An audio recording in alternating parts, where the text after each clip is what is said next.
Hi, this is Mike. Welcome to BruTalc. Toby Fox dropped a surprise demo, spin-off, sequel thing to Undertale this Halloween called Deltarune. For all intents and purposes, this is Chapter 1 of Undertale 2.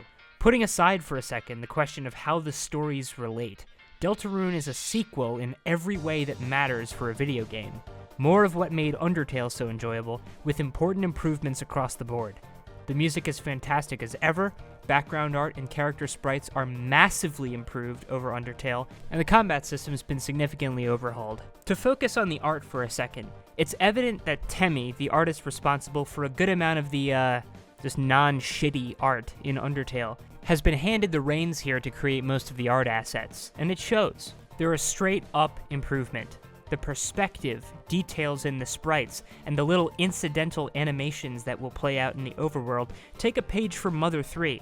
To narrow in on the perspective, compare the flat, top-down perspective in Undertale and Earthbound to the more oblique angle in Deltarune and Mother 3 that conveys a lot more depth. The battle system has also seen similar unambiguous upgrades over Undertale. Gone are the abstract black and white battle screens. Enemy sprites are fully colored, and you transition smoothly from the overworld into combat screens. You also get to control a whole party now, lending battles more complexity and options. It gives you something to do besides mashing spare if you're opting not to kill anyone, which, of course, is an option here again. There are now also threats within the overworld that involve similar bullet-dodging gameplay, but are separate from traditional combat screens. One of my favorite changes is the introduction of a TP gauge that you can use for party attacks that fills up if you defend, or allow attacks to graze just by you, giving you an incentive to play a little more dangerously. Every one of these changes are worthy of praise. And on a basic level, gameplay improvements like these are what justify making a sequel to a video game. Because of the type of game Undertale is, an obvious question was, do we need a sequel to it? But the enhancements to gameplay here make it very easy to answer that question with a yes. Now, that said, one thing Deltarune lacks, not by any fault of its own, is the novelty Undertale had when it came out. Much of the magic of Undertale was found in meeting the memorable characters Toby created, and playing through the unique kind of meta-story he was trying to tell. But we've already met many of these characters before, and a lot of the subversive or meta elements in Deltarune are in exactly the same vein as Undertale. This isn't a major problem by any means, since it's not like Undertale was all that novel to begin with, since it draws heavy inspiration from the Mother series. But still, Toby Fox's take on a Mother-like game was fresh and interesting in 2015. I wouldn't say it's dull now, but it's familiar at minimum. But to be fair to Deltarune, the new characters are pretty good. I like the way Susie develops over the demo. I really like Lancer, and Ralsei, whatever. He's fluffy.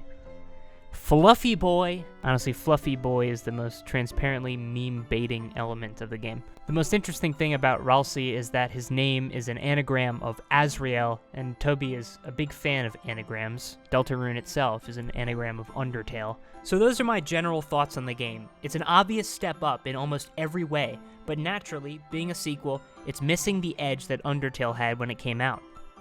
Now I want to step back and speculate a bit on how Deltarune might tie into Undertale, because why not?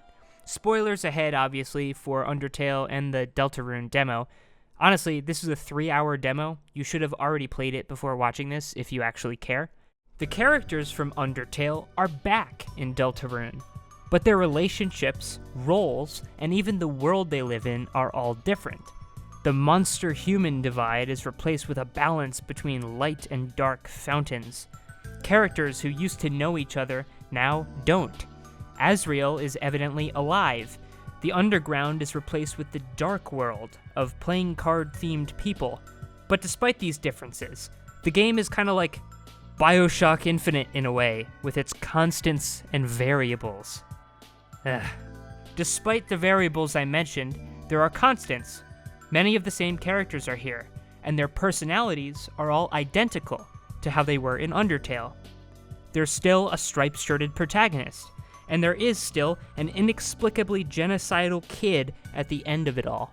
One of the more underdeveloped, in my opinion, points of the Undertale genocide route, though it was my favorite part of that game, is that it wanted us to believe in this character, Chera, Asriel's adopted sibling, who is just this psychopath, sick and twisted, and he tried to poison his father, and it was just very weird. It never made much sense to me. And we were also asked to overlap the real point of the genocide route onto this character, that being the personification of the player's impulse to just tear a game to pieces and annihilate its world and characters, all for the sake of seeing all the content and making all the numbers go up.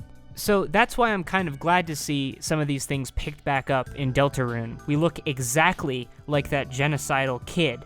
Similar to Frisk, though, in the first game, Chris is a normal kid that you control, with no necessarily genocidal tendencies. And at the end of Deltarune, the same red-eyed, knife-wielding genocidal force that possesses you by the end of Undertale rips your heart out and locks you in a cage, mean mugs the camera, and cuts to black. So what does this all mean? Only Toby Fox knows. But here's my guess, my very loose guess. I think that the genocidal ghost in the machine, which in Undertale was a personification of the player's gamer instincts, that spirit persists across games and worlds. Deltarune's world is different from Undertale's, but being a game, still offers this destructive spirit an opportunity to connect and kill again. I think that Chera, or whatever force we met in Undertale's genocide route, is the subject of a game of multiverse whack-a-mole. He'll emerge again if the universe is reshuffled and reset, as it clearly has been in Deltarune. But who did this resetting? Was it the infamous W.D. Gaster? Was it the genocidal ghost himself? Was it you, the player? Was it someone else? I don't know. But I think the gist lies in drawing out this genocidal spirit to defeat it for good, or something. Knowing Toby Fox, there's gotta be some deeper big bad, and it would be fundamentally unsatisfying if the answers to this game's biggest questions were all known quantities from Undertale, as Chera already is. Anyway, there's obviously a lot of question marks here, and I'm guessing, but my basic guess is Deltarune is an expansion on Undertale's genocide route. But hey, that's just a theory. A game theory. Thanks for watching.